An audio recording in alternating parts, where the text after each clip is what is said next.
À 1h da manhã, o vizinho da casa ao lado me ligou em completo pânico. Aconteça o que acontecer, não abra a porta para ninguém. Acordei assustado. Eu ia perguntar o que estava acontecendo, mas a ligação caiu e em seguida, começaram as batidas insistentes na porta por quase 5 minutos, seguidas de silêncio absoluto. Tomei coragem, me aproximei e olhei pelo olho mágico. O que vi me fez cair para trás. Mas antes de continuar, verifique se você já se inscreveu no canal e compartilhe nos comentários de onde você está nos assistindo. Gostaríamos muito de saber até onde nossas histórias sobre idosos chegam. Acordei sobressaltada no meio da noite. A casa estava mergulhada em silêncio, mas em meus ouvidos meu coração batia forte como um tambor de guerra, e então percebi o que me havia despertado. O telefone tocou. Tocou com uma insistência aguda e penetrante, rasgando o silêncio da 1h da manhã. Cambaleando, levantei da cama e peguei o telefone na mesa. A luz azul da tela machucava meus olhos. Um nome familiar apareceu. Senhora Miller. Ela era a vizinha viúva que morava sozinha na casa do outro lado da rua. Eu sabia que a senhora Miller jamais me ligaria a essa hora, a menos que algo realmente terrível estivesse acontecendo. Deslizei o dedo pela tela e levei o telefone ao ouvido, com a voz ainda rouca de sono. Senhora Miller. Do outro lado da linha não houve a saudação de costume. Eu só conseguia ouvir uma respiração irregular e agitada. Sua voz tremia violentamente. Foi diminuindo até se tornar um sussurro desesperado, como se ela tivesse uma faca na garganta. Eleanor, me escute. Aconteça o que acontecer, mesmo que você ouça alguma coisa, não abra a porta para ninguém. O aviso penetrou minha mente como uma facada. Um arrepio percorreu minha espinha. O que houve, senhora Miller? Onde a senhora está? Tentei perguntar, mas antes que eu pudesse terminar a frase, um ruído estático agudo soou na linha, e então nada. A ligação caiu. Nesse exato instante, ouviu-se um baque surdo na porta da frente. Meu coração paralisou, meu corpo inteiro enrijeceu. Mais 2 batidas. Não eram batidas educadas. Eram tapas fortes com a mão aberta, altos, rítmicos, persistentes. Cada golpe era como uma martelada direto no meu peito. Saí do quarto na ponta dos pés. Encostei o ouvido na parede fria do corredor. O som ressoava nos meus ouvidos, fazendo meu corpo inteiro vibrar a cada golpe. Reunindo toda a minha coragem, gritei bem alto, tentando não deixar minha voz falhar de medo. Quem é? Não houve resposta.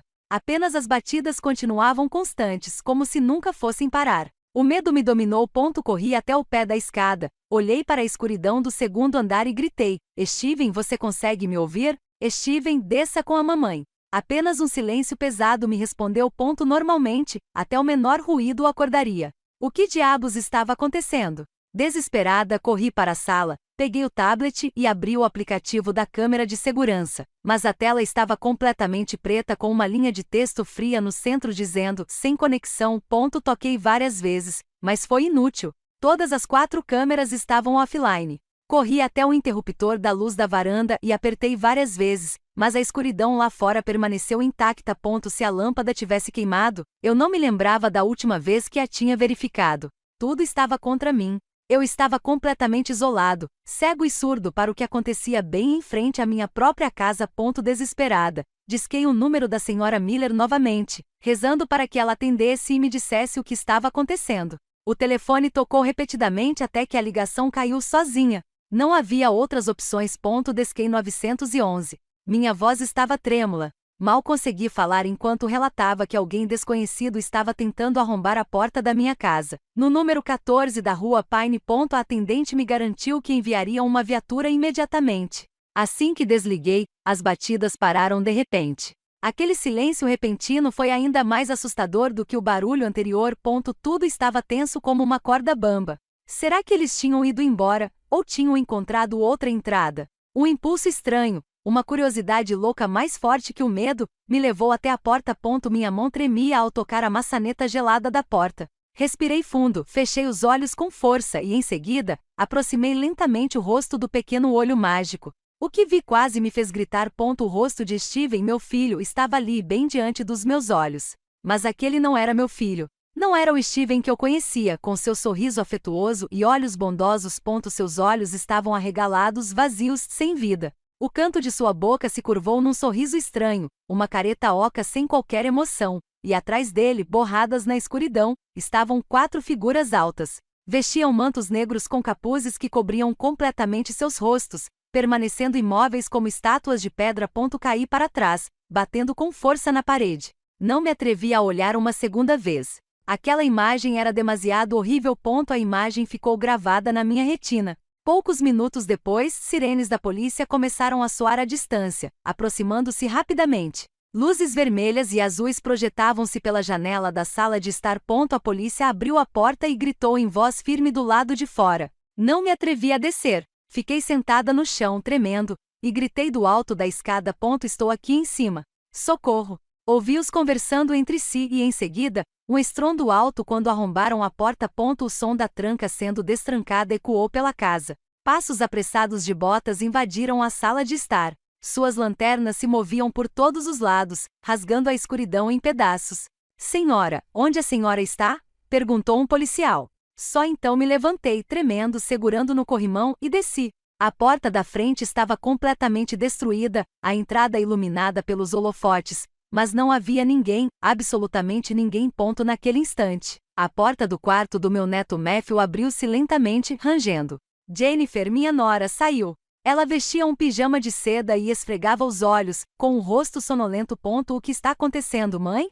Que barulho é esse? Tentei explicar tudo em meio ao caos, gaguejando sobre a senhora Miller. O barulho das batidas na porta, o rosto de Steven, o olho mágico e as figuras encapuzadas. O policial mais velho, que parecia ser o chefe, olhou para mim com pena. Ele se virou para olhar para Jennifer e depois olhou para mim novamente. Senhora, disse ele com uma voz calma, mas distante.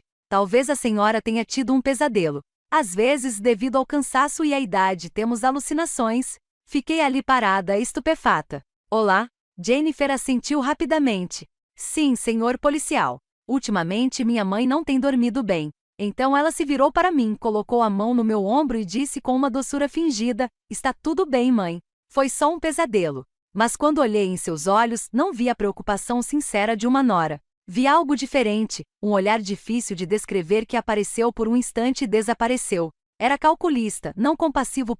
Naquela noite, eles trocaram a fechadura por uma temporária e foram embora. Jennifer me ajudou a subir até meu quarto e depois voltou para o quarto de Matthew. Eu fiquei no sofá da sala, olhando fixamente para a porta nova e brilhante. Eu sabia que o que tinha visto era real. Não estou louco. Permaneci imóvel no sofá até que os primeiros raios da aurora entraram pela fresta da janela. Naquela noite, o sono me abandonou completamente. Meu corpo todo doía, não pela idade, mas pelo estresse. A primeira coisa que fiz foi não preparar café nem acordar o Matthew. Vesti um suéter, calcei meus chinelos e saí direto para a rua. O ar da manhã estava gelado, mas eu não sentia nada. Meu único objetivo era a porta azul desbotada da casa da senhora Miller.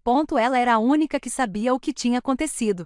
A única esperança que me restava para confirmar que eu não tinha enlouquecido. Toquei a campainha. O som estava fraco e com interferência. Ninguém atendeu.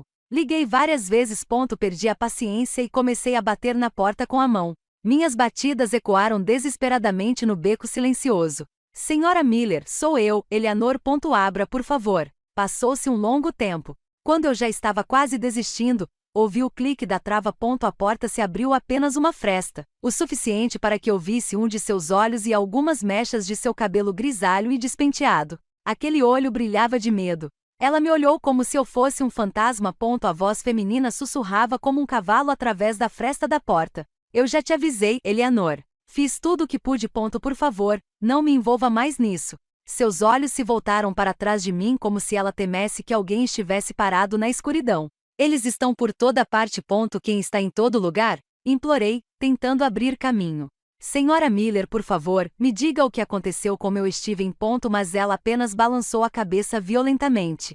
O pânico lhe deu forças para empurrar a porta com violência. Eu não sei de nada. Não me procure mais. A porta bateu na minha cara. Ouvi claramente ela trancar a porta com força, seguida pelo som metálico de uma corrente. Todas as portas se fecharam para mim. Fiquei ali paralisado no meio do beco, uma sensação de solidão e impotência me envolvendo completamente. Voltei para casa com a cabeça em frangalhos. A casa estava mergulhada num silêncio aterrador. Um leve cheiro de café vindo da cozinha indicava que Jennifer já estava acordada, mas não havia risos de Steven, nem sua voz provocando Matthew, nem sua presença calorosa. A casa parecia ter perdido a alma. O primeiro dia transcorreu em uma espera angustiante. Steven não voltou. Liguei para ele dezenas de vezes. O telefone tocou várias vezes sem que ninguém atendesse, até que a voz robótica da secretária eletrônica foi ativada. Olá, aqui é o Steven. Não posso atender agora. Enviei várias mensagens para ele. Onde você está? Ligue para a mamãe agora. Estou muito preocupado, Steven. Nenhuma resposta. A tela do telefone permaneceu preta. Procurei por Jennifer, que estava regando as plantas na varanda. Tentei manter a calma. Jennifer, você sabe se Steven saiu? Ele não voltou para casa e não atende o telefone. Ela se virou, fingindo surpresa. Tirou as luvas de jardinagem. Ela deu de ombros. Com certeza ele saiu para resolver algo urgente do trabalho, mãe. Talvez ele estivesse em uma reunião e a bateria do celular dele tenha acabado. Ele é um homem adulto. Não se preocupe tanto. Essa frase, ele é um homem adulto, me atingiu como um balde de água fria. Mas tentei acreditar nela. Talvez eu estivesse me preocupando demais. No entanto, o segundo dia também passou sem notícias de Steven. A preocupação transformou-se em medo real e palpável. Eu não conseguia mais ficar parada. Com as mãos trêmulas, disquei o número fixo da empresa onde ele trabalhava. Uma voz jovem da recepção atendeu. Olá, aqui é Eleanor Steven Miller, mãe. Desculpe incomodar, mas eu queria saber se ele foi trabalhar hoje. Houve um momento de silêncio. Ouvi o som de papéis. Deixe-me verificar. O Sr. Miller ligou para avisar que estava doente e pediu uma semana de licença. Senhora, senti como se alguém tivesse apertado meu coração. Steven nunca ficava doente sem me avisar.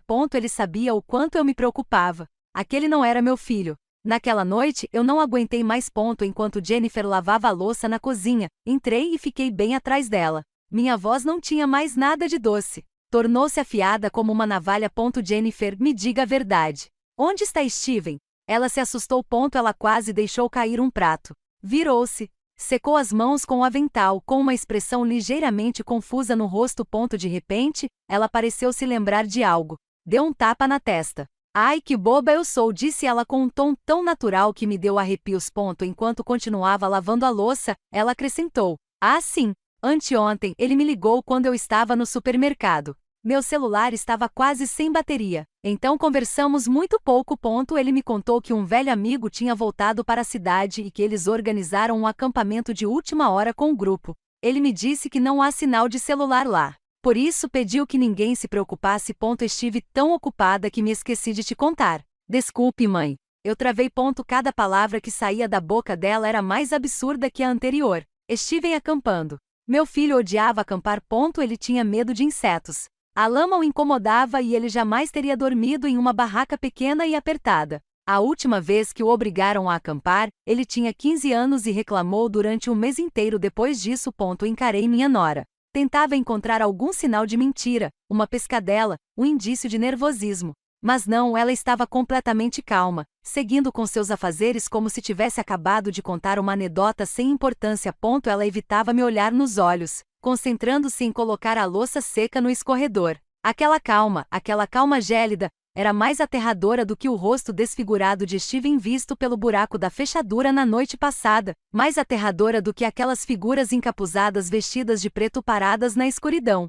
Uma suspeita horrível, sombria e congelante começou a germinar dentro de mim. Minha nora, Jennifer, não só estava mentindo, como estava escondendo algo, e tenho certeza de que isso tem a ver diretamente com o desaparecimento do meu filho. Mais 2 dias se passaram.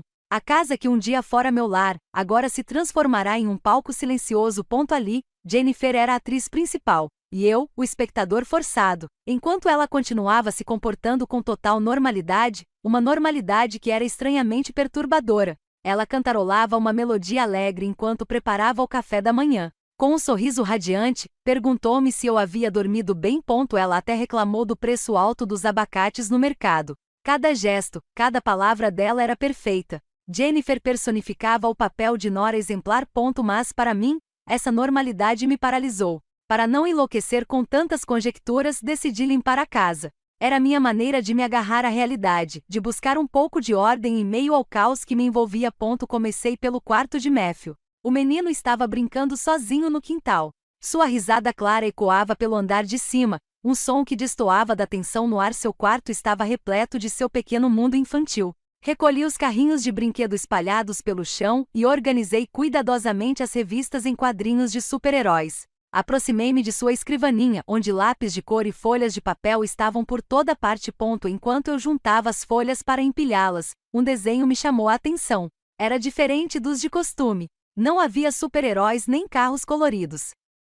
Este desenho foi feito apenas com giz de cera preto. Os traços tortuosos, quase trêmulos, formavam um contraste arrepiante no fundo branco do papel. Peguei-o nas mãos e imediatamente elas começaram a tremer. Meu mundo inteiro parou. Era um círculo. Um círculo formado por figuras humanas alongadas e deformadas, com longas túnicas e capuzes pontiagudos. Eles estavam agrupados, olhando para o centro. E no centro daquele círculo havia outro homem com os braços estendidos como se estivesse pregado a uma cruz invisível. O rosto daquele homem, desenhado com a inocência de uma criança, era apenas um círculo vazio com 2 pontos para os olhos e uma linha reta para a boca. Mas transmitia uma expressão vazia e sem alma que gelou sangue. Era idêntica ao rosto de Steven que eu vi pelo buraco da fechadura naquela noite. Meu coração batia forte no peito, tão forte que temi que fosse se partir. O ar ficou denso. Era difícil para mim respirar. Isso não era imaginação.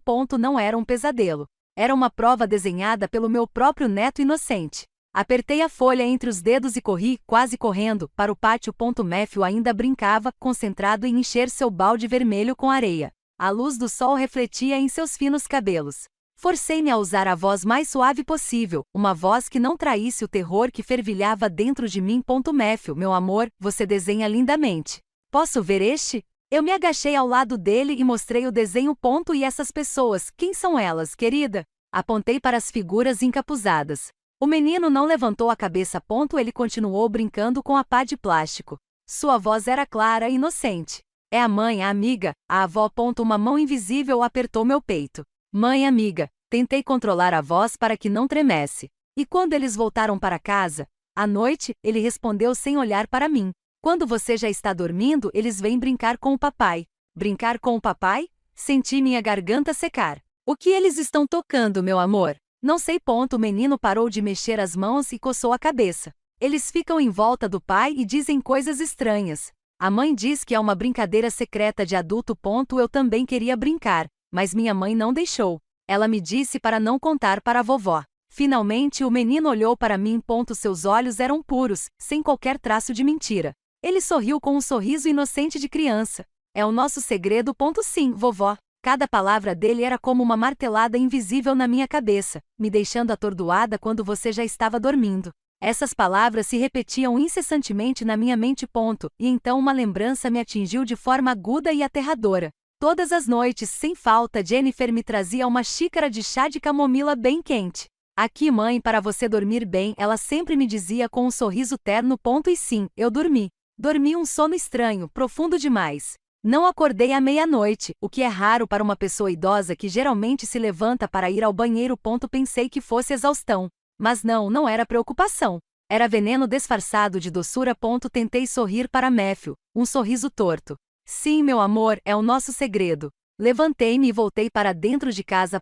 Minha cabeça girava. Eu não sentia mais medo. O medo havia dado lugar a uma fúria fria e a uma determinação férrea. Imediatamente peguei meu celular. Coloquei o desenho sobre a mesa da cozinha, onde havia boa iluminação, e fotografei-o de vários ângulos, certificando-me de que ficasse bem nítido. Depois, dobrei o desenho com cuidado. Entrei no meu quarto e escondi o livro entre as páginas de um álbum de família antigo que estava em cima do armário, um lugar onde eu sabia que Jennifer jamais procuraria. Naquela noite, como se fosse um robô programado, Jennifer me trouxe chá novamente. Aqui está seu chá, mãe. Sorri ao aceitá-la. Agradeci-lhe. Seus olhos permaneceram claros, seu sorriso tão doce quanto antes. Mas agora eu tinha visto o demônio por trás daquela máscara. Assim que ela se virou, fui até o vaso de samambaia no canto do quarto e, em silêncio, despejei toda a xícara de chá quente em suas raízes. Naquela noite, não consegui dormir. Sentei-me na escuridão do meu quarto. O silêncio já não me trazia paz. Era uma armadilha prestes a se fechar. O medo dos dias anteriores havia se cristalizado em um plano frio e preciso. Eu não podia continuar sendo uma velha frágil e confusa. Eu precisava agir. Precisava encontrar provas. Na manhã seguinte, quando os primeiros raios de sol tocaram o parapeito da janela, comecei minha performance. Tentando sair da cama, fingi que uma perna tinha falhado e soltei um ai alto e cheio de dor. Imediatamente, ouvi passos apressados de Jennifer pelo corredor. Ela entrou correndo com uma expressão visivelmente preocupada. Mãe, o que aconteceu? Eu estava sentada na beira da cama com a mão agarrando o joelho. Meu rosto estava contraído como se estivesse sentindo uma dor terrível. Ai, meus joelhos. Deve ser a mudança de tempo de ontem à noite. Está doendo muito. Acho que não consigo andar. Jennifer. Ela acreditou imediatamente. Naquela manhã, eu era uma atriz impecável. Andei pela casa mancando a cada passo, acompanhada de um leve gemido. Reclamei de não conseguir me abaixar para pegar o controle remoto, de não conseguir calçar as meias sem fazer careta. Durante o café da manhã, deixei a colher cair de propósito e olhei para ela como se não conseguisse pegá-la. E então joguei a isca.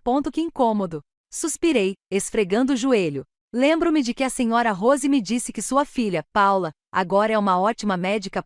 Talvez eu devesse ir falar com ela para ver o que ela pensa. Porque do jeito que eu sou, acabo só te incomodando. Jennifer não suspeitou de nada. Sua preocupação transbordava como uma fonte que ela já havia preparado. O que você está dizendo, mãe? Como você vai me incomodar? Ela rapidamente pegou o celular. Vou ligar agora mesmo para a clínica Paula para marcar uma consulta para você. A saúde da mamãe é a coisa mais importante. Sua voz doce agora soava completamente falsa. Ressoava em meus ouvidos como um grito congelado. Ela faria qualquer coisa para manter a imagem de nora exemplar, uma fachada perfeita para esconder todas as suas intenções obscuras.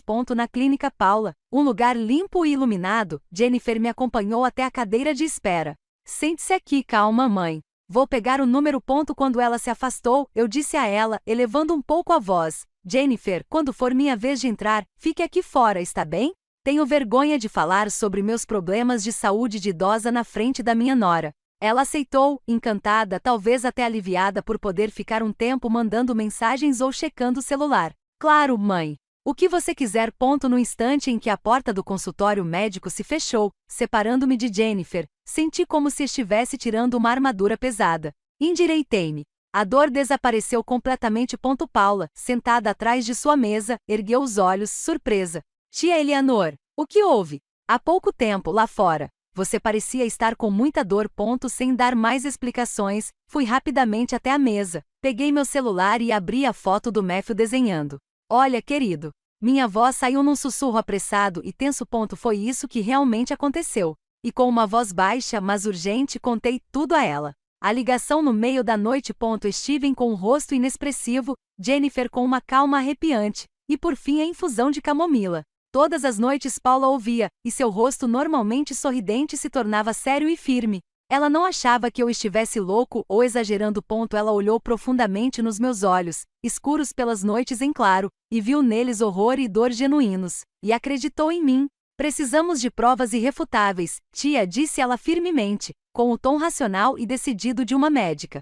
Um desenho feito por uma criança não vai convencer a polícia. Ela se levantou. Vou coletar sangue. No prontuário, vou colocar que são exames comuns para verificar inflamação em casos de artrite, mas, na verdade, vou solicitar um exame toxicológico completo. O exame detecta quase todos os sedativos conhecidos, caso estejam presentes no sangue. Enquanto ela coletava a amostra, notei que sua mão não tremia nem um pouco. Isso me transmitiu uma estranha sensação de segurança. Vou pedir que isso seja feito com urgência. Talvez já tenhamos resultados preliminares esta tarde, disse ela em voz baixa. Quando terminarmos, não voltem direto para casa. Vá até a casa da minha mãe, a senhora Rose, e espere lá que eu ligue para você. É mais seguro. Saí da clínica e continuei fingindo ser uma pobre senhora com dores nas articulações na frente da Jennifer. Contei a ela que o médico havia coletado sangue e que eu precisava esperar o resultado, e que, enquanto isso, queria passar na casa da senhora Rose para me distrair um pouco. As horas seguintes pareceram uma eternidade. Sentada na sala de estar da Rose, minha amiga de longa data, minha mente estava a mil. Ela apertou minha mão com força, sem fazer perguntas, me dando apoio silencioso. Cada vez que o telefone tocava, meu coração parava, até que finalmente chegou. Meu celular vibrou e o nome Paul apareceu na tela. Respirei fundo antes de responder. A voz feminina do outro lado da linha era grave e fria, sem o menor traço do calor habitual. Tia Eleanor, você tinha razão. Prendi a respiração. Meus ouvidos zumbiam. Encontraram traços de um derivado de benzoazepeno no seu sangue, continuou Paula com voz monótona, como se estivesse lendo um relatório.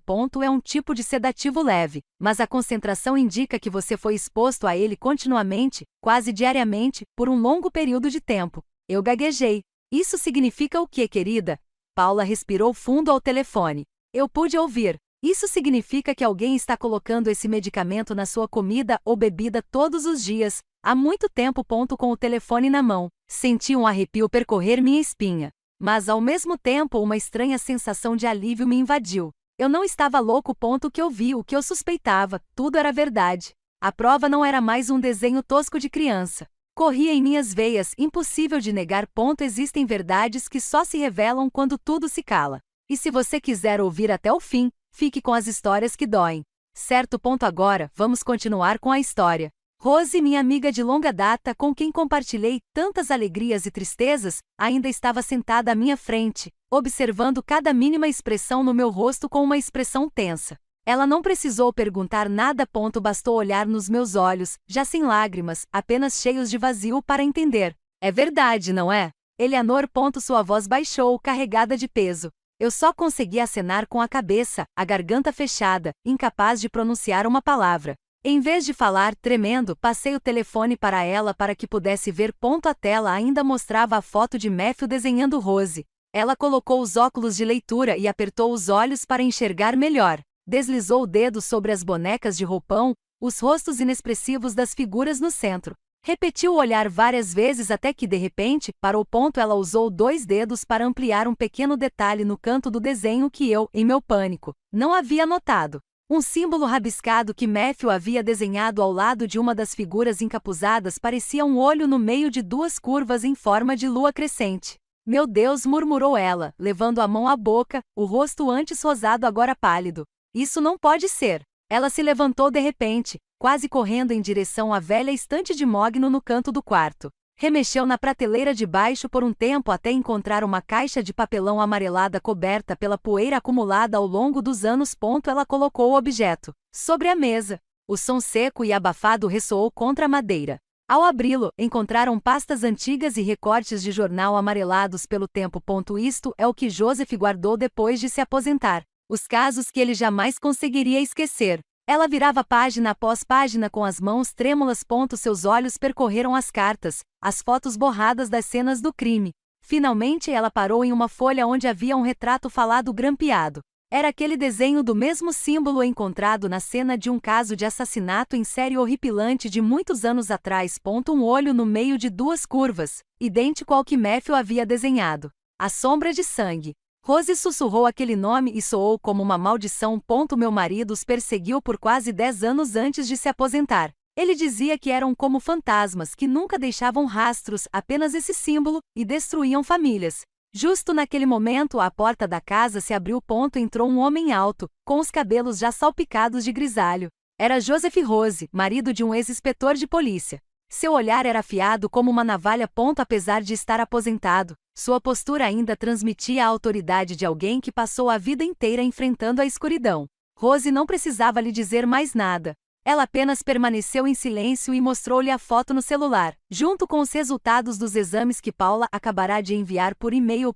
Joseph analisou tudo sem dizer uma palavra. Não demonstrou surpresa nem alarme. Seu rosto parecia concentrado, marcado por profundas rugas de pura atenção. Ele caminhou de um lado para o outro da sala com as mãos cruzadas atrás das costas, como um predador farejando sua presa. Então parou e se virou para mim. Senhora Eleanor, peço que me conte tudo do começo ao fim. Não omita nem o menor detalhe. E foi o que fiz. Contei a ele sobre as batidas na porta, o rosto sem alma de Steven, a tranquilidade arrepiante de Jennifer, a xícara de chá de camomila todas as noites e o medo paralisante da vizinha, a senhora Miller. Quando terminei, Joseph assentiu lentamente. Finalmente parou e olhou-me diretamente nos olhos. Em seu olhar não havia pena, apenas compreensão e uma verdade crua. Senhora Eleanor, lamento ter que lhe dizer isso, mas seu filho já está nas mãos deles. Jennifer não é sua nora. Ela é um lobo em pele de cordeiro, explicou ele com voz grave e firme. A Sombra de Sangue não é uma seita comum. É uma organização criminosa sofisticada que opera sob o disfarce de uma religião. Eles têm como alvo famílias com algum dinheiro e pessoas emocional ou psicologicamente vulneráveis. Eles introduzem um dos seus, como Jennifer fez com seu filho. Os homens deles se infiltram, ganham a confiança, tornam-se indispensáveis para a família e então, envenenam lentamente a vítima com drogas alucinógenas e sedativos em baixas doses. Eles fazem lavagem cerebral, convencem a vítima a acreditar em doutrinas absurdas sobre purificação e rendição, e depois a fazem assinar documentos para transferir propriedades, casas e até mesmo pessoas próximas a eles. Os rituais que Matthew presenciou eram, na verdade, sessões coletivas de lavagem cerebral. Então meu Steven, minha voz embargou. Senti meu coração se despedaçar. É muito provável que o menino esteja em um dos esconderijos deles, sendo purificado para ser preparado para algum tipo de cerimônia de entrega, disse Joseph com voz firme e sem hesitar. Estamos rastreando-os há anos, mas eles são astutos. Mudam de localização constantemente e não deixam rastros. Mas desta vez é diferente. Desta vez temos um olho dentro da rede deles. Ele se aproximou e colocou uma mão firme no meu ombro. Seu semblante era sério e cheio de determinação. Senhora Eleanor, eu sei que isso é demais para a senhora. A senhora está com medo e tem todo o direito de estar. Mas se você tiver coragem, você é a chave para derrubar toda essa organização e salvar seu filho. Você é a única pessoa que pode se aproximar de Jennifer sem levantar suspeitas. Ele apertou meu ombro gentilmente. Você está disposto a colaborar? Naquele instante, algo estranho aconteceu. Todo o medo, a confusão e o desamparo que eu havia acumulado nesses dias desapareceram. Elas não desapareceram. Elas se derreteram, forjadas no fogo do ódio, e o amor materno se transformou em uma arma fria e implacável. Eu não era mais a frágil e velha Eleanor.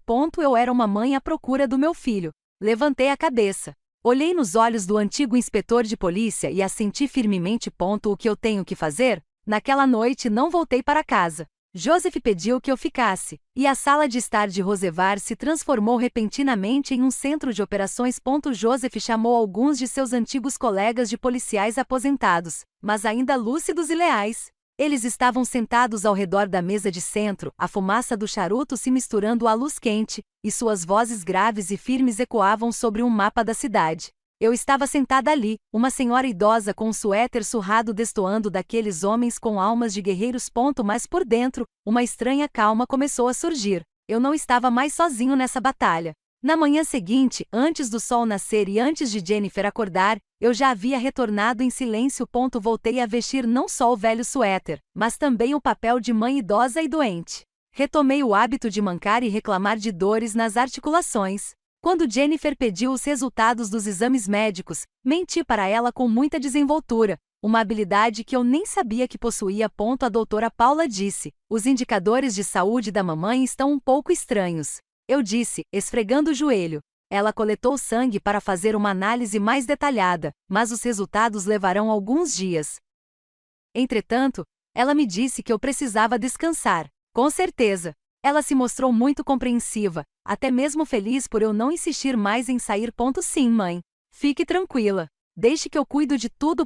Exatamente como havíamos planejado. Enquanto Jennifer foi ao mercado, a campainha tocou. Um jovem com o uniforme de uma empresa de telecomunicações estava à porta. Bom dia, senhora, disse ele em voz alta e clara o suficiente para que a vizinha curiosa ouvisse. A empresa está oferecendo um programa gratuito de revisão e melhoria da conexão de internet para residências na vizinhança. Ele se tornou Joseph Invoy em apenas 15 minutos. Enquanto eu fingia preparar água quente, ele agiu com rapidez e profissionalismo. Pequenas câmeras e dispositivos de gravação sensíveis foram instalados secretamente em todos os pontos-chave, dentro do relógio de parede da sala de estar, atrás do quadro no corredor, embaixo da mesa de jantar na cozinha e, principalmente, uma câmera habilmente disfarçada em um pequeno enfeite, apontada diretamente para o vaso de samambaia onde eu costumava colocar o chá. Ele não disse muito, apenas acenou discretamente com a cabeça antes de sair. Minha casa agora havia se tornado uma armadilha, vigiada 24 horas por dia. O próximo assunto era Matthew. O menino não pode ficar aqui, Joseph me disse ontem à noite com voz firme. Ele é uma testemunha. É muito perigoso para ele ficar perto de Jennifer, e a segurança dele vem em primeiro lugar. Rose resolveu isso perfeitamente. Ela ligou para Jennifer com um tom alegre e animado. Olá, Jennifer. Sou eu. Olha, neste fim de semana vou organizar um acampamento de verão especial para os netos na propriedade de uns amigos nas montanhas.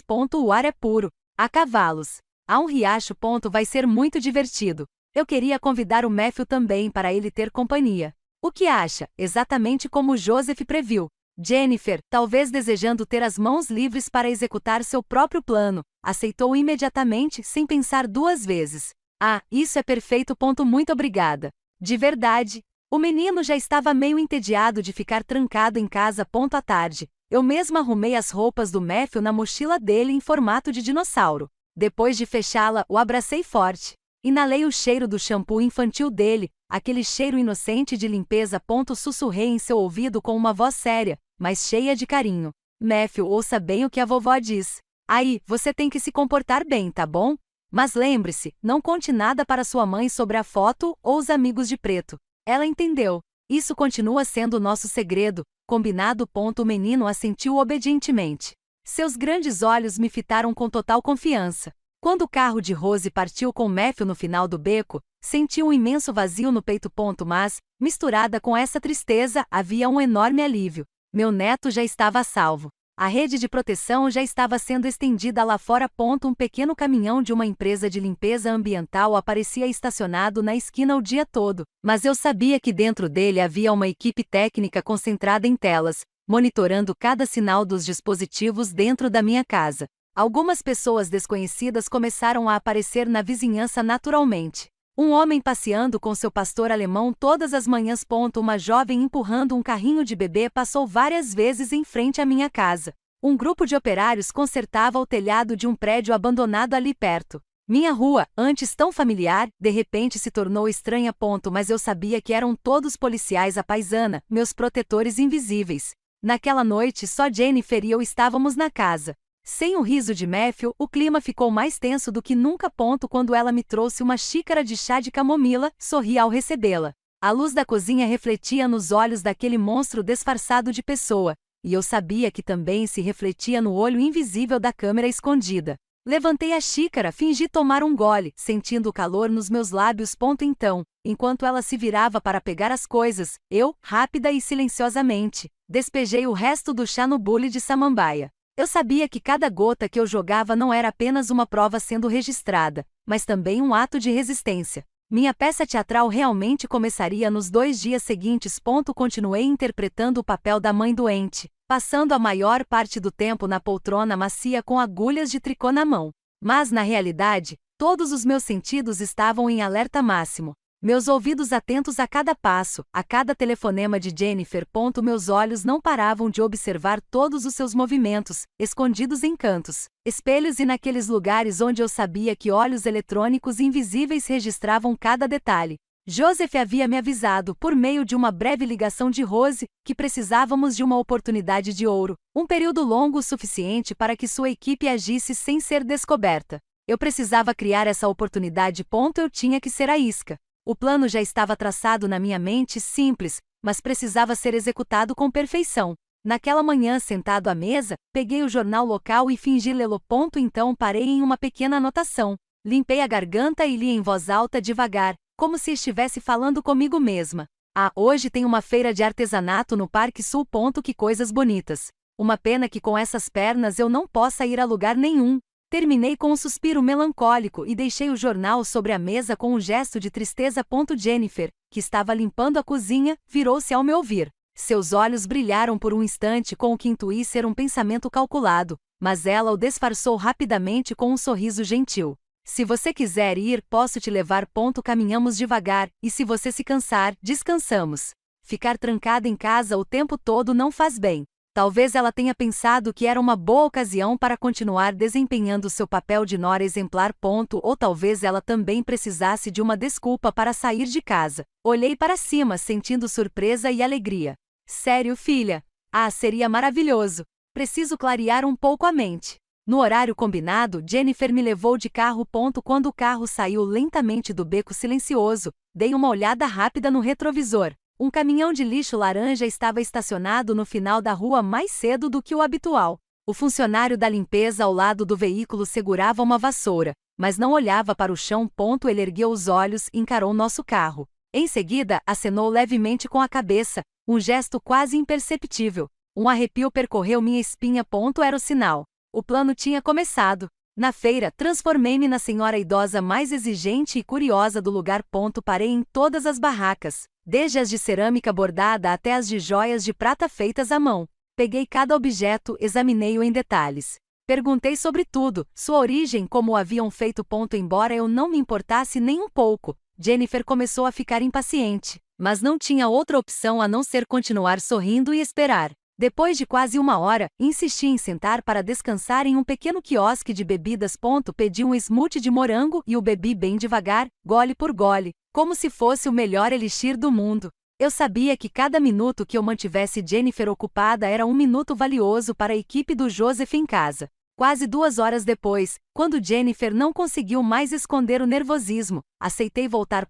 No caminho de volta fiquei em silêncio, com o coração batendo a 1000 por hora. Será que tinham encontrado alguma coisa? Será que tudo tinha acabado bem? Quando chegamos, tudo estava tão calmo quanto quando saímos. Não havia sinais de arrombamento. A louça ainda estava na pia, o pano de prato pendurado na borda. A equipe de Joseph tinha sido profissional demais. Naquela noite, depois de jogar a xícara de chá no bule de samambaia novamente, recebi uma mensagem de um número desconhecido. Nos vemos no lugar de sempre. Esperei que Jennifer entrasse no quarto dela. Depois vesti meu casaco e saí, dizendo que precisava caminhar um pouco para esticar as pernas. Dei uma longa volta antes de seguir em direção à casa de Rose. Joseph já me esperava na sala de estar. Seu rosto estava tenso, mas em seus olhos brilhava um triunfo impossível de esconder. Encontramos? Perguntei assim que me sentei, sem qualquer cumprimento. Ele colocou sobre a mesa um objeto cuidadosamente embrulhado em um saco de provas da polícia. Através do plástico, pude ver que era um pequeno caderno com capa de couro marrom escuro e cantos desgastados. Estava muito bem escondido, explicou Joseph, debaixo de uma tábua solta do assoalho, bem embaixo da cama de Jennifer. Um lugar que só quem dorme naquele quarto poderia conhecer.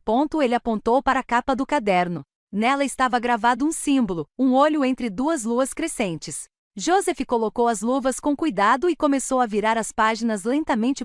Dentro havia linhas escritas à mão com tinta vermelha, repletas de símbolos estranhos, datas e nomes. Algumas páginas descreviam fórmulas de ervas e substâncias químicas. Estremeci ao perceber que talvez ali estivesse a receita da substância que ela me dera para beber. Havia também uma lista de anfitriões já cadastrados, com uma estimativa de seus bens. Eram nomes que eu não conhecia, famílias sem qualquer parentesco comigo, mas naquele momento senti uma conexão trágica com elas. Mas foi a última página que me deixou paralisado. Sob um título escrito em letras maiúsculas de forma macabra, Ritual de Purificação Final, havia uma linha escrita com caligrafia clara e legível, oferecendo a Steven Miller tempo 0 noite, sexta-feira, 1º de dezembro. Local da Ravina. Senti um arrepio na espinha. Olhei para o calendário pendurado na casa de Rose. Hoje é quarta-feira. Só temos 2 dias. 2 dias para salvar meu filho de um ritual de sacrifício horrível. Onde fica o desfiladeiro? Perguntei com a voz trêmula, sem me reconhecer. É um antigo desfiladeiro nos arredores da cidade, onde havia uma mina abandonada há anos, respondeu Joseph com um tom firme. Um lugar perfeito para fazer coisas suspeitas sem que ninguém descubra. Ele olhou para mim com determinação, mas também com profunda compaixão. Agora temos tudo: o tempo, o lugar e provas irrefutáveis. A atuação dela nos deu a chave para tudo isso. Ele fez uma pausa e então pronunciou cada palavra como um golpe de martelo. É hora de baixar as cortinas, senhora. Na noite de sexta-feira, sob a lua cheia, o ar na casa estava tão denso que quase se podia tocá-lo. Jennifer parecia mais inquieta do que o normal. Ela ficava olhando para o relógio de parede, torcendo a barra da blusa com os dedos e, de vez em quando, espiando pela janela como se esperasse algo que já não cantarolava enquanto cozinhava. A casa estava estranhamente silenciosa. Às 9 horas em ponto, como sempre, ela me trouxe uma xícara de chá de camomila. Mas desta vez ela não a deixou sobre a mesa e saiu. Ela ficou ali me observando. Tome o chá cedo e descanse, disse ela. Mãe, você parece um pouco cansada hoje. Sua voz tinha algo diferente, uma urgência disfarçada. Recebi a xícara de chá, minhas mãos calejadas completamente firmes. Olhei-a diretamente nos olhos, tentando esboçar um último sorriso. Um sorriso que encerraria essa tragédia. Obrigada, filha. Levei a xícara aos lábios. Fingi tomar um gole, deixando o aroma familiar da camomila, aquele cheiro de traição, invadir minhas narinas. Então, enquanto ela se virava, repeti o gesto que já havia se tornado um hábito. Despejei o resto no vaso de samambaia. Desta vez, o cheiro de sedimento no ar parecia mais forte, mas não me deu sono. Pelo contrário, eu me sentia mais desperto do que nunca. Subi para o meu quarto, fingi bocejar, desejei-lhe boa noite e apaguei a luz. Mas não consegui dormir. Sentei-me na cama no escuro, atenta a qualquer som, por mais mínimo que fosse. Meu coração batia forte, não de medo, mas de expectativa. Às 11 horas em ponto, ouvi um rangido no chão do andar de baixo. Cerrei os olhos e espiei pela fresta da porta do quarto. Uma silhueta moveu-se, Jennifer, vestida de preto da cabeça aos pés. Ela deslizou silenciosamente em direção à porta da frente. A porta abriu e fechou suavemente, quase sem fazer barulho. A cobra tinha saído da sua toca. Assim que ouvi o motor do carro dela ligar e partir, pulei da cama. Não perdi tempo trocando de roupa. Desci correndo de pijama de flanela. Abri a porta e saí para o ar gelado da noite. Um sedã escuro, sem faróis acesos, surgiu da esquina e parou bem na minha frente. A porta traseira se abriu. Joseph estava ao volante. Seu rosto na penumbra parecia esculpido em pedra. Entre, Sra. Elaner. Seguimos o carro de Jennifer a uma distância segura, guiando-nos apenas pelo brilho vermelho de suas lanternas traseiras. Saímos do bairro iluminado e pegamos a rodovia até que, de repente, ela virou para uma estrada de terra estreita e esburacada, atravessando campos escuros e desolados nos arredores. O carro sacudia constantemente, mas eu não sentia nada. Meus olhos estavam fixos naquele ponto vermelho que se afastava. Finalmente, aquele ponto desapareceu. O veículo estacionou em frente a um desfiladeiro profundo, completamente na escuridão. O desfiladeiro. Mais adiante, um caminho levava a um conjunto de casas antigas e dilapidadas, como uma antiga estação de mineração assombrada. Mas naquela noite, uma dessas casas brilhava com a luz vermelha de velas, projetando sombras fantasmagóricas e deformadas que dançavam sobre as rochas. Joseph desligou o motor e nos escondemos atrás de alguns arbustos. Ele me entregou os binóculos através da lente de aumento. Minhas mãos começaram a tremer ao ver a cena abaixo. Mais de 20 pessoas vestidas com túnicas pretas formavam um grande círculo no pátio. No centro, amarrado a um poste de madeira apodrecido, estava Steven. Meu filho, vestido com uma fina túnica branca, a cabeça caída sobre o peito, parecia uma figura vazia, um corpo sem alma. Jennifer aproximou-se e juntou-se ao círculo em silêncio. Um deles, que parecia ser o líder, usava um capuz mais alto que os outros e começou a murmurar feitiços estranhos, sua voz ecoando na noite com um tom arrepiante. Desumano. Joseph pegou o rádio. Todas as equipes em posição, aguardem meu sinal. Então ele olhou para mim com a voz grave e firme. Estão prontos? Assenti com a cabeça, apertando as mãos com tanta força que ficaram brancas. Não sentia mais nada além de uma fúria fervente. Lá embaixo, o líder ergueu uma adaga brilhante à luz de velas. A lâmina refletia a lua cheia, fria e mortal. Ele começou a se aproximar de Steven. Nesse instante, Joseph gritou no rádio, sua voz rasgando a noite. Imediatamente, a escuridão foi rompida por luzes e trovões. Os potentes holofotes dos carros da polícia escondidos acenderam simultaneamente, iluminando a área do ritual como se fosse um palco ofuscante. Sirenes soavam de todos os lados, altas e ensurdecedoras. Polícia, todos, mãos para cima. Os encapuzados, aquelas sombras da noite, dispersaram-se como formigas após o desabamento do formigueiro sob aquela luz brutal. Gritaram, tropeçaram uns nos outros. Policiais uniformizados e agentes à paisana surgiram de todos os lados. Jennifer foi imobilizada por 2 agentes assim que tentou escalar a cerca de arame farpado nos fundos. A faca cerimonial do padre caiu no chão, produzindo um som metálico. Não dei atenção a mais nada. Abri a porta do carro. Corri pela trilha de terra e pedra, sem pensar no pijama ou nos meus pés descalços machucando a cada passo. Todo o meu ser buscava aquela silhueta branca em meio ao cerco. Corri em direção a Steven e com as mãos trêmulas desamarrei as cordas ásperas que o prendiam. Abracei seu corpo magro.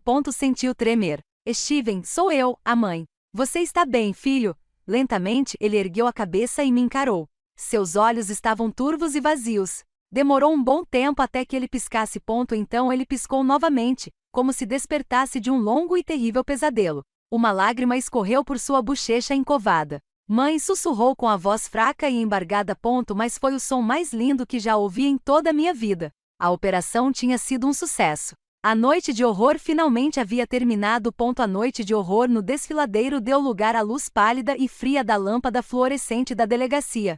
Eu estava sentado em uma pequena sala de observação, separado do mundo por um vidro fumê. Do outro lado, na sala de interrogatório, um dos membros principais da seita, um homem magro com olhos perturbados, relatava tudo.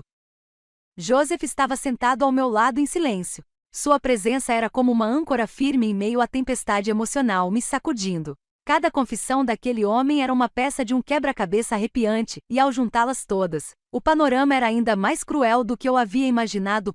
Descobriu-se que o plano original deles era realizar o ritual de purificação final para Steven na minha própria casa, no quarto dele. Eles já haviam feito vários ensaios nas noites anteriores, quando eu caía num sono profundo por causa de Jennifer T. Foi isso que Matthew viu e desenhou, aqueles jogos secretos para adultos.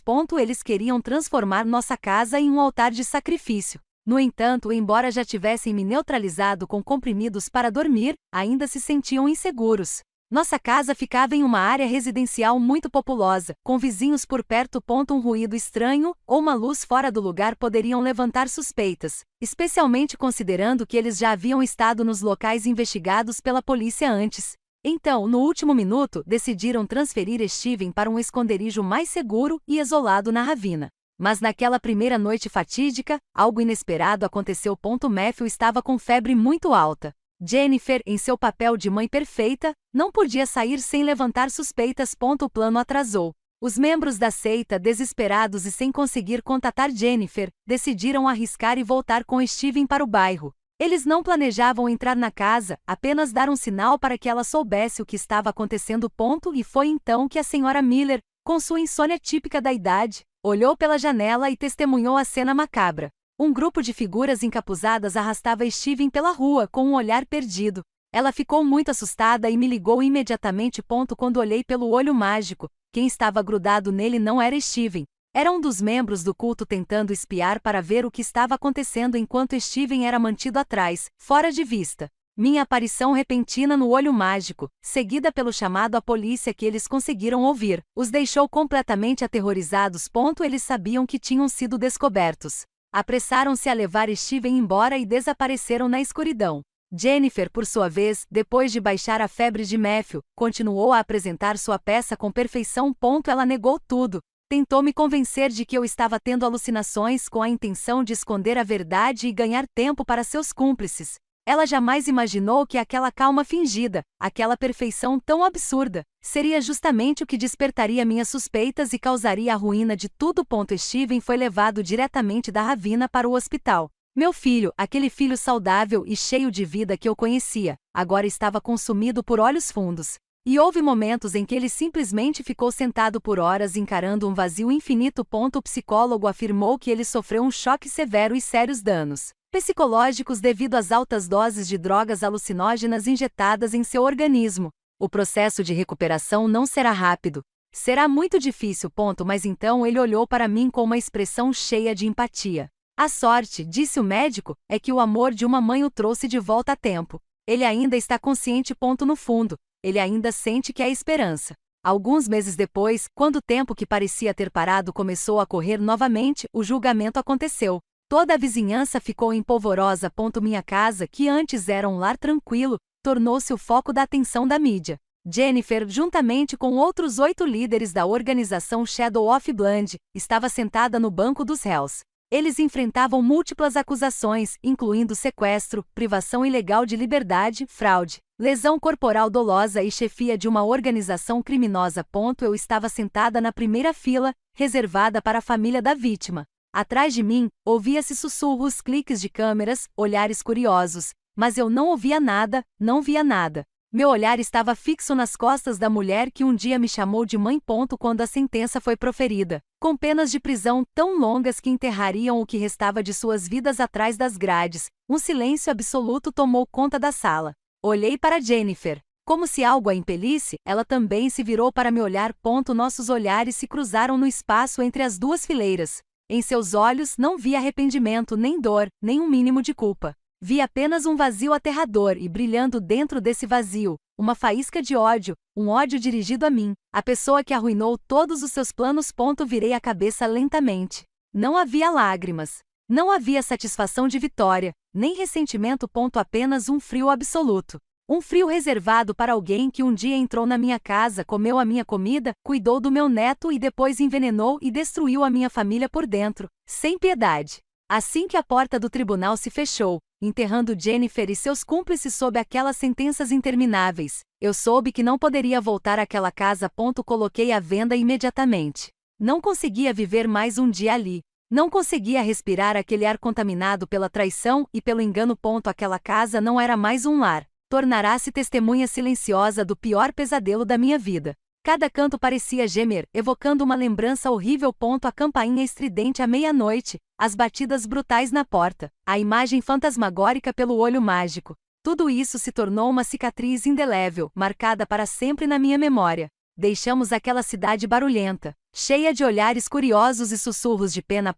Usei o dinheiro da venda da casa e parte das minhas economias de uma vida inteira para comprar uma casinha numa cidadezinha tranquila do litoral, onde as lembranças da infância do Steven ainda eram vívidas e puras. Era o lugar onde eu o levava de férias quando criança, onde ele viu o mar pela primeira vez e deu uma gargalhada quando as ondas lambiam seus pés. Nossa nova casa era simples, com paredes brancas como conchas, um telhado de telhas azuis como o mar e uma pequena varanda de madeira de frente para o vasto oceano. A mudança de ambiente teve um efeito milagroso, como um remédio que nenhum médico poderia prescrever. O ar fresco e salgado do mar parecia dissipar todos os antigos pesadelos. O som constante das ondas substituiu os ruídos aterrorizantes que habitavam minhas memórias. Após receber ajuda dedicada de psicólogos por um tempo, Matthew voltou a rir. Seu riso não era mais tímido, mas claro e alto. Ele não desenhava mais figuras escuras ou círculos estranhos. Agora, seus lençóis estavam repletos de cores vibrantes e desenhos de veleiros com velas brancas ondulando ao vento, golfinhos brincalhões saltando sobre as ondas e nuvens brancas flutuando em um céu azul brilhante. A escuridão havia sido expulsa do meu neto, alma terna, e Steven, meu filho, estava voltando à vida aos poucos como uma árvore seca, revivendo após um inverno rigoroso. No início ele não falava muito. Ele permaneceu em silêncio, mas agiu. Passou o dia inteiro revirando a terra, transformando o quintal seco em um pequeno jardim com ervas aromáticas e fileiras de margaridas silvestres. Suas mãos, antes acostumadas ao teclado, agora estavam ásperas de tanto usar a pá e a mangueira. Ele recomeçou a ler, mas não livros de economia enfadonhos, e sim romances sobre o mar, sobre viagens a terras distantes. Às vezes ia pescar com os velhos pescadores da cidade. Sua pele estava bronzeada pelo sol e pela brisa marítima, mas em seus olhos aquele olhar vazio de antes já não existia mais. A vida tinha voltado ao normal. Às vezes, nos fins de semana, Rose e Joseph vinham de carro nos visitar. Sentávamos no terraço, tomávamos chá e víamos o pôr do sol sobre o mar. Sabe de uma coisa que Eleanor Joseph me disse certa vez, com o olhar perdido no horizonte? Graças ao caderno encontrado em sua casa e aos depoimentos daquelas pessoas, a polícia conseguiu desmantelar muitos outros núcleos da seita. Muitas outras famílias foram salvas de viver uma tragédia como a sua. Suas palavras aliviaram um pouco o peso no meu peito. Ao menos a dor da minha família serviu para alguma coisa. Acendeu uma luz de alerta para outros. Todas as manhãs eu acordo bem cedo, antes do sol nascer. Já não tenho medo da escuridão. Já não me assusto com os ruídos da noite. Caminho descalça em direção ao pequeno jardim de Steven e colho com as minhas próprias mãos as folhas frescas de hortelã, ainda cobertas de orvalho. Preparo um bule de chá, não mais aquela camomila envenenada de outrora, aquele chá de engano e traição. Este é o meu chá, o chá de um novo começo, com o sabor fresco da terra e do meu esforço sob o sol. Eu me sirvo de uma xícara, levo-a até a varanda e permaneço em silêncio, contemplando o que tenho diante de mim. Na areia dourada, Steven e Matthew estão construindo um castelo juntos. A risada cristalina de Matthew se mistura ao murmúrio das ondas, criando uma sinfonia de paz. Steven ensina o filho a construir as torres com um sorriso sereno que voltou ao seu rosto. O som das batidas na porta à 1h da manhã ficará para sempre gravado no meu passado. Um pesadelo do qual consegui sobreviver. Essa cicatriz nunca desaparecerá completamente. Mas agora, vendo meu filho e meu neto em segurança sob a luz brilhante da aurora, rodeados de amor e ao som suave das ondas do mar, sei que aquele pesadelo não conseguiu vencer. Nada conseguiu me roubar a coisa mais valiosa que tenho. Encontramos nosso próprio amanhecer. Atravessei o inferno e sobrevivi para contar minha história não como uma vítima, mas como uma mãe que não desistiu. Comecei a duvidar da minha própria memória. Fui rotulado de paranoico. Estava sozinho entre lobos disfarçados de família. Mas foi o instinto materno e a fé na verdade que me guiaram passo a passo através da escuridão. Quero falar com todas as pessoas que estão sofrendo em silêncio, sendo manipuladas dentro de suas próprias casas. Não parem de questionar. Não permita que uma informação falsa turve sua razão e jamais perca sua própria voz. O melhor vilão é aquele que sabe se passar pela pessoa perfeita e boa. Confie na sua intuição. E se um dia você sentir que tudo ao seu redor está silencioso demais, organizado demais, perfeito demais, talvez esse seja o momento de começar a se ouvir novamente, porque às vezes o silêncio é a voz mais alta da verdade. Os nomes e lugares desta história foram alterados para proteger a identidade dos envolvidos. Não compartilhamos isso para julgar, mas com a esperança de que alguém ouça e pare para refletir. Quantas mães estão sofrendo em silêncio dentro de suas próprias casas? Eu realmente me pergunto, se você estivesse no meu lugar, o que faria? Escolheria permanecer em silêncio para manter a paz ou teria a coragem de enfrentar tudo para recuperar sua voz? Gostaria de saber sua opinião sobre esta história do Elderly Stories ou qualquer sugestão que você tenha para que possamos melhorar nosso conteúdo. Deus sempre abençoa e acredito firmemente que a coragem nos levará a dias melhores. Por enquanto, na tela final, deixo vocês com duas das histórias mais queridas do canal. Tenho certeza de que elas irão te surpreender. Obrigado por ter ficado comigo até este momento.